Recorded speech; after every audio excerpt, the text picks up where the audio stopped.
They remember the exact moment they made the fatal mistake. Sitting among friends, everyone buzzing with opinions about your relationship status, your dating choices, your sexuality. This person leaned in, absorbing every word they said about you. The group analyzed your texts, dissected your dating history, and speculated about your most intimate moments. They had theories about who you should be with, judgments about how you expressed yourself, and endless commentary about your sexuality. Their fascination with your personal life seemed almost obsessive. Instead of maintaining boundaries, this person allowed themselves to be influenced by the group's collective voice. They started viewing you through the lens of others' perceptions, letting gossip and speculation cloud their judgment. What began as casual interest evolved into inappropriate investment in aspects of your life that were never their business. Now, faced with the consequences of their actions, they're consumed by regret. They see how wrong it was to participate in those conversations, to listen to people who treated your love life and sexuality like entertainment. This person wishes they had shut down those discussions instead of being an eager participant in something that was never theirs to discuss. They weren't your friend. They weren't in your close circle. But they knew of you. Maybe through mutual friends, maybe through overlapping spaces, maybe through the quiet whispers that travel faster than truth. From a distance they watched, studied, crafted silent narratives about you without ever asking for your version. They didn't need proximity to develop fascination, just pieces of you that slipped through cracks, handed over by others who never should have spoken on your name.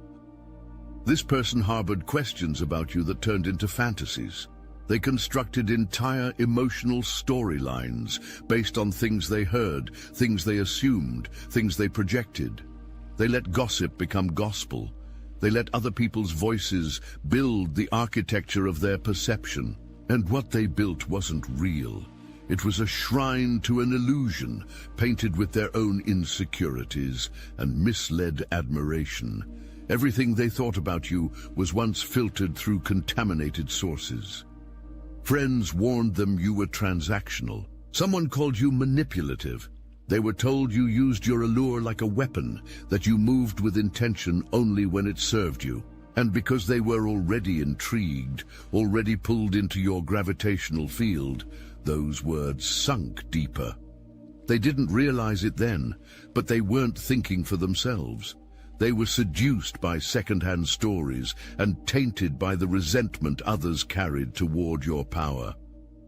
Still, something within them refused to let go. Despite the warnings, despite the judgment, they couldn't stop thinking about you. Their fixation grew in silence, unspoken but deeply felt. It wasn't just attraction, it was curiosity wrapped in longing, paired with a growing suspicion that everything they'd been told about you wasn't quite right. This wasn't about love, not yet. It was about the pull, the way your presence lingered in rooms you hadn't entered, the way your name made their heart shift, even if they pretended it didn't. They watched from afar, craving clarity, craving truth. But instead of reaching out, they clung to distance. They stayed hidden behind their assumptions, afraid that getting too close would either confirm the worst or change everything they thought they knew. They didn't form those opinions on their own.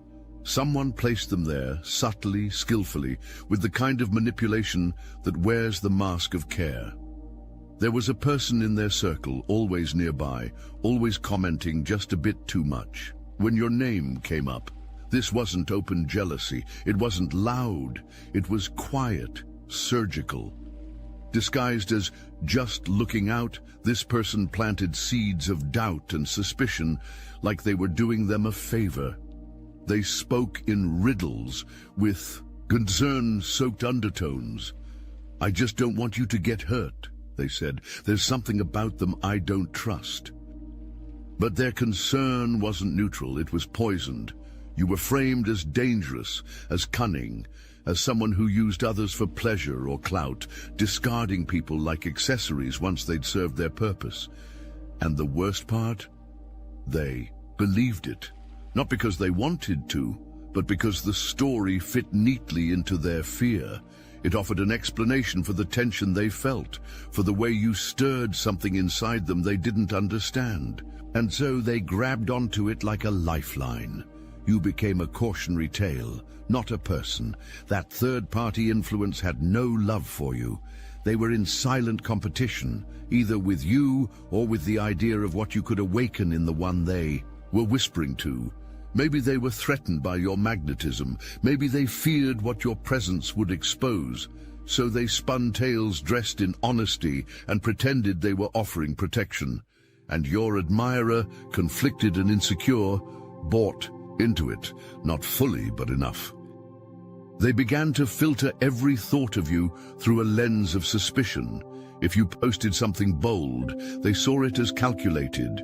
If you were distant, they called it cold. If you were kind, they questioned your motive. They misread your power as manipulation and your silence as arrogance. They never considered that the traits others painted as negative were the exact qualities that protected you from chaos.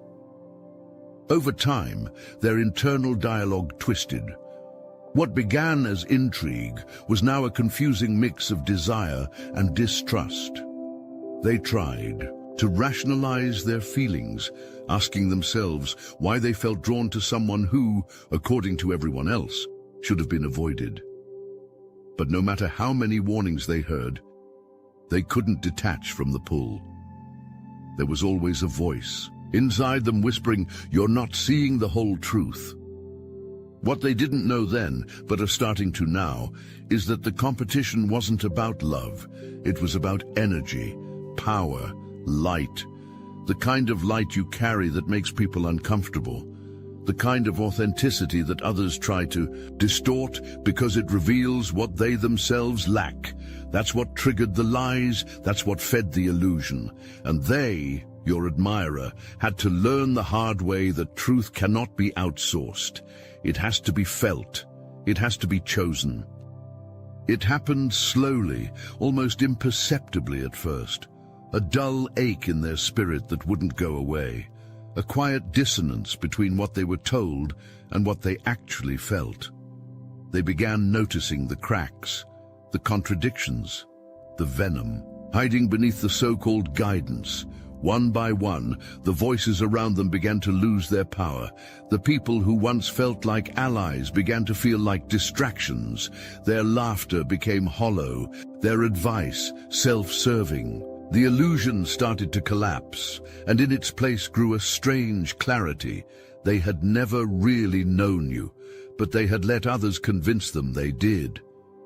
The breaking point came when they finally asked themselves, why do they care so much about someone who isn't even here? That single question shattered the entire narrative. It forced them to reckon with the truth that their so-called support system had been projecting their own fears and jealousies onto you, and they had. Played along willingly, but not anymore. Now I want to take a moment to tell you about a few individuals that shouldn't exist. A trained occultist who escaped from a satanic coven. A former Black Ops drone pilot who flew swarms with his mind. A multi-millionaire psychic CFO who predicted market shifts before they happened. What do these remarkable individuals have in common? You'll find them all in the Obsidian Inner Order, where they share their forbidden knowledge on our private Discord server.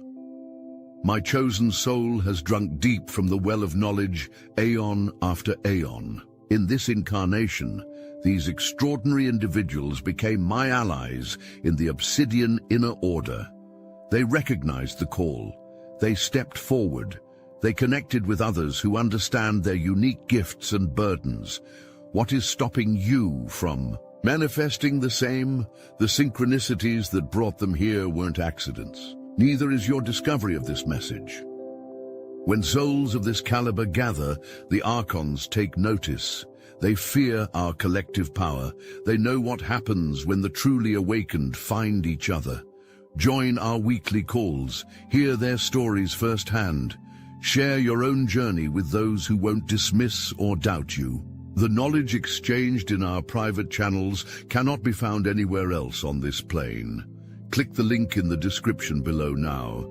The extraordinary souls await your arrival. The question isn't whether you belong among them. The question is, how much longer will you wait to claim your place? The separation began in silence, a slow withdrawal from the noise. They stopped engaging in the conversations. They stopped laughing at the jabs. They distanced themselves, not just from the people, but from the energy that once made it easy to misjudge you. It wasn't dramatic. It wasn't loud. It was sacred. They were shedding their skin. When souls of this caliber gather, the Archons take notice. They fear our collective power. They know what happens when the truly awakened find each other. Join our weekly calls. Hear their stories firsthand. Share your own journey with those who won't dismiss or doubt you. The knowledge exchanged in our private channels cannot be found anywhere else on this plane. Click the link in the description below now. The extraordinary souls await your arrival. The question isn't whether you belong among them. The question is, how much longer will you wait to claim your place? The separation began in silence, a slow withdrawal from the noise. They stopped engaging in the conversations. They stopped laughing at the jabs. They distanced themselves, not just from the people, but from the energy that once made it easy to misjudge you. It wasn't dramatic. It wasn't loud. It was sacred. They were shedding their skin. God began whispering louder, guiding them away from codependence and closer to discernment. They started trusting their intuition again. And when they looked inward, really looked, they realized something had been buried beneath the surface. This entire time, a deep, almost sacred sense of knowing when it came to you, a resonance that had been ignored, denied, pushed down beneath layers of manipulation and noise. They began questioning everything, especially the versions of you they were fed. And every time they questioned it, their heart answered with truth. You weren't cold, you were cautious, you weren't manipulative, you were strategic, you weren't detached, you were protecting your peace. And suddenly, the puzzle pieces started falling into place, not because someone handed them the truth, but because their soul started rejecting the lie. This awakening came with grief, the grief of lost time, of knowing they had participated in your defamation, even passively. But also the grief of realizing that the people they trusted never really had their best interests at heart. Cutting those ties was painful, but it was necessary. They couldn't carry those voices and find their way back to you. This part of their journey had to be walked alone, with humility, and with the intention to finally see you through their own eyes. And now, in the silence left behind by all that separation, a deeper truth is rising. Not just about you, but about themselves, the kind of person they want to be, the kind of energy they want to honor, and most importantly, the kind of love they now realize they were never supposed to fear. They didn't know it yet, but the entire time they were unraveling, so were you. While they battled the voices of others, you battled silence. While they questioned whether you were real, you questioned whether anyone ever truly saw you. You and this person were mirroring each other in ways neither of you could see, but God did. God had been watching, weaving synchronicities, dropping signs, orchestrating divine timing. What felt like distance was protection. What felt like rejection was redirection. You weren't enemies, you were reflections. Two souls awakening through distortion. You started pulling back, not out of malice, but out of self-preservation. You could feel the eyes, the assumptions, the shifting energy around your name. Your intuition screamed louder than their silence. It told you something wasn't clean. It told you someone was projecting onto you, crafting fantasies and fears they never had the courage to speak out loud.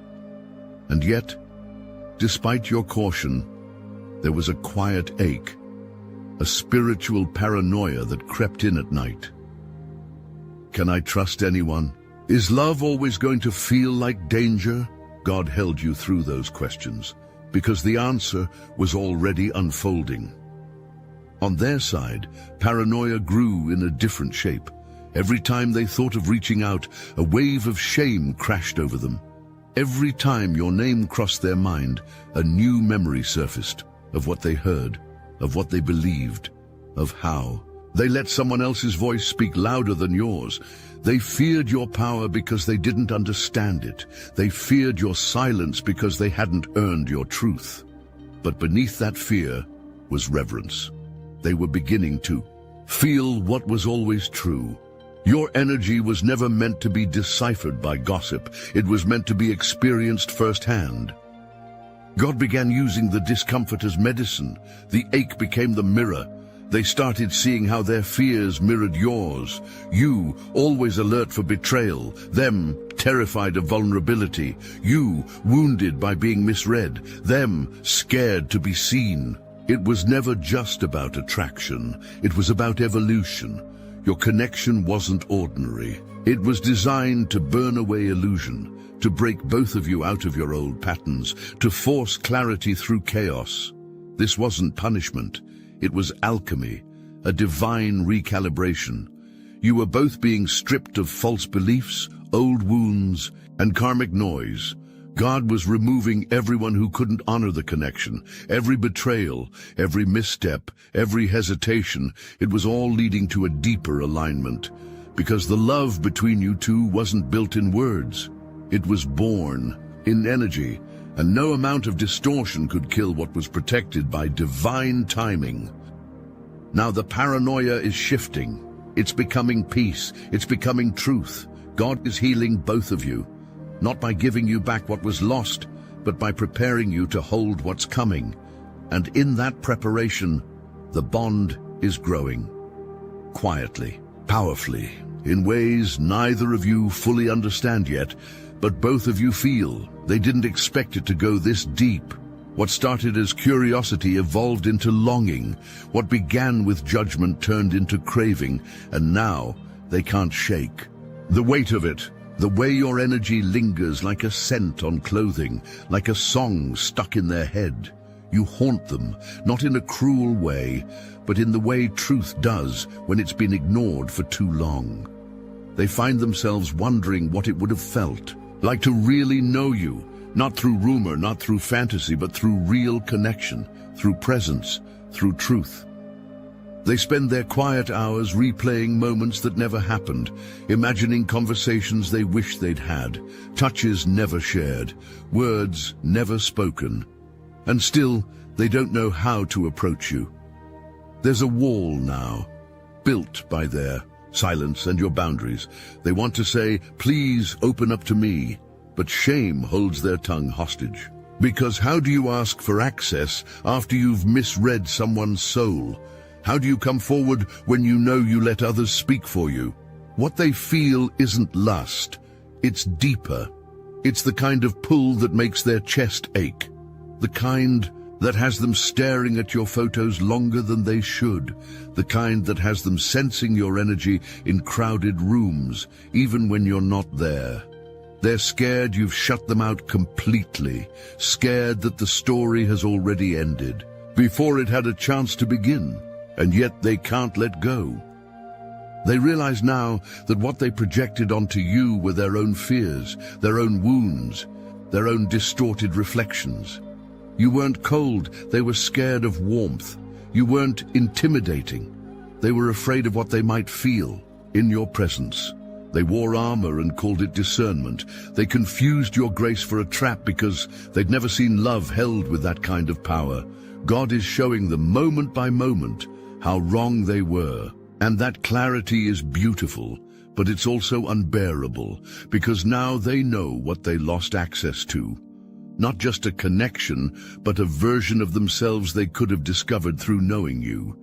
You represented something holy, something raw, something transformative, and instead of honoring it, they kept it at a distance.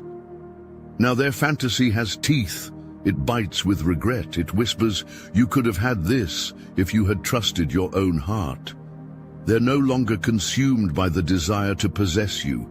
They're consumed by the desire to be seen by you, to be known in a way that isn't filtered through shame, to show you that behind the silence and missteps, there is depth, there is sincerity, and there is love. But for now, they stay quiet, not because they don't care, but because they care too much and have no idea how to rebuild what they never had the courage to claim. This connection was never about possession. It was about transformation. From the beginning, God carved a path not of comfort, but of truth, brutal, beautiful, and unflinching. Every delay, every miscommunication, every moment of misjudgment was divinely allowed to force growth. They are learning that love isn't just about who you desire, it's about who you become in the presence of that desire. And you, without even knowing it, have been their greatest teacher. God is showing them how to let go of control, to stop micromanaging every emotional impulse and instead surrender to divine flow. They used to protect their heart by staying detached, by hiding behind logic and the opinions of others. But that armor is cracking. Their soul is waking up to something ancient and sacred, that not all connections are meant to be safe. Some are meant to dismantle you and rebuild you closer to who you truly are. This connection was never about possession. It was about transformation. From the beginning, God carved a path not of comfort, but of truth, brutal, beautiful, and unflinching. Every delay, every miscommunication, every moment of misjudgment was divinely allowed to force growth. They are learning that love isn't just about who you desire, it's about who you become in the presence of that desire. And you, without even knowing it, have been their greatest teacher. God is showing them how to let go of control, to stop micromanaging every emotional impulse and instead surrender to divine flow. They used to protect their heart by staying detached, by hiding behind logic and the opinions of others. But that armor is cracking. Their soul is waking up to something ancient and sacred, that not all connections are meant to be safe. Some are meant to dismantle you and rebuild you closer to who you truly are. They are being taught how to trust, not people, not circumstances, but divine timing. The lesson isn't about chasing you, it's about becoming the version of themselves that is aligned with what you deserve. Because God isn't just protecting you from them, He's protecting the connection from their unhealed parts. They're learning that love without alignment is chaos. And chaos is what they brought to your door before they knew how to carry clarity. At the same time, God is working through you, teaching you how to remain magnetic without overexerting, how to let your energy speak louder than explanation. You don't have to defend your name. You don't have to correct their false narratives. Your stillness is your shield. You're learning that what's meant for you doesn't need convincing. It will recognize you in the silence. It will return with reverence, not excuses. This dynamic is a divine classroom. The tests are karmic, but the outcome is sacred. You are both being refined, not as punishment, but as preparation. You are being shown what it means to love without losing yourself, to stay open without being porous, to remain soft without being broken. No amount of gossip, interference, or delay can touch what is protected by God. This isn't karmic. This isn't codependent. This is soul deep. The lessons are hard because the connection is rare, and God knows you both have the potential to hold it once you stop trying to control it. They are beginning to understand this isn't about getting back what was lost. It's about becoming someone worthy of what's destined. And you're not waiting, you're aligning, you're trusting, you're rising. And as you do, God makes one truth clear. What's meant for you will not require you to chase, perform, or shrink. It will arrive fully aware, fully healed, and fully ready. There's no denying it anymore. Not even they can run from the signs. Your name shows up in places it shouldn't. Songs echo the words they never said. Dreams carry your face, your voice, your energy. God isn't whispering, it's shouting. What once felt like a coincidence now feels sacred. Divine timing has woven itself into every part of their reality, and it all points back to you. They used to doubt the spiritual. Now they cling to it like oxygen, because it's the only thing that makes sense in the chaos they've created. They see now that God didn't bring you into their life to test their ego. God brought you to awaken their soul, to strip away every illusion they clung to show them what alignment feels like and what it costs when they reject it. You weren't a detour, you were the path. But they ignored the signs, chose fear, chose pride, chose comfort. And now they're kneeling at the altar of that realization, praying they haven't forfeited what was always meant to be sacred. The fog is lifting. Every lie, every projection, every twisted perception is unraveling. And what's left is you, unshaken, untouched, standing in your own power. They see you now, not as a fantasy, not as a threat, but as the truth, the soul. God sent to remind them of who they are, of what love looks like when it's not diluted by ego or corrupted by control. They feel called, not by obsession, not by loneliness, but by destiny. It's louder than logic, stronger than shame. They've begun to protect the vision of you, not just in their mind, but in their choices. They no longer entertain the voices that once distorted your name. They no longer tolerate the energy that made them question your worth.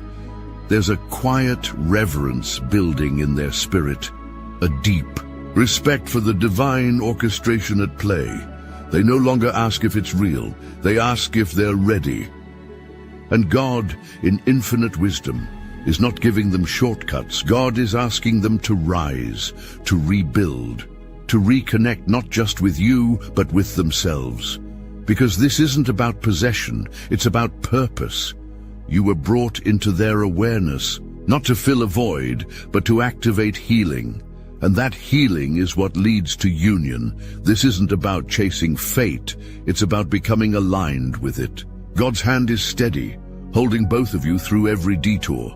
And now, what was once clouded in doubt is becoming a sacred vision, a destined union. Not one born from fantasy, but one forged through fire, truth, and divine design. They don't just want you, they want to be ready for you. God keeps speaking, repeating patterns, aligned numbers, unexpected encounters, messages in dreams. Maybe you've seen them too. Maybe you've felt the energetic shift without logic. That's not coincidence, that's confirmation. This connection is not karmic, it's a soul contract awakening through divine timing. The chaos, the silence, the misjudgments, they weren't punishments, they were divine calibration. God confirms what was meant to tear you apart only anchored the bond. Deeper, you both had to be broken, humbled, and refined through truth. You both had to learn how to hear God's voice above the noise before you could ever recognize each other through love. This wasn't about pain, it was about purpose. Now, the path is opening. Slowly, righteously, through divine alignment. You'll feel it when it's time, not in your mind, but in your soul. Until then, stay rooted in who you are. Stay magnetic. Stay in trust.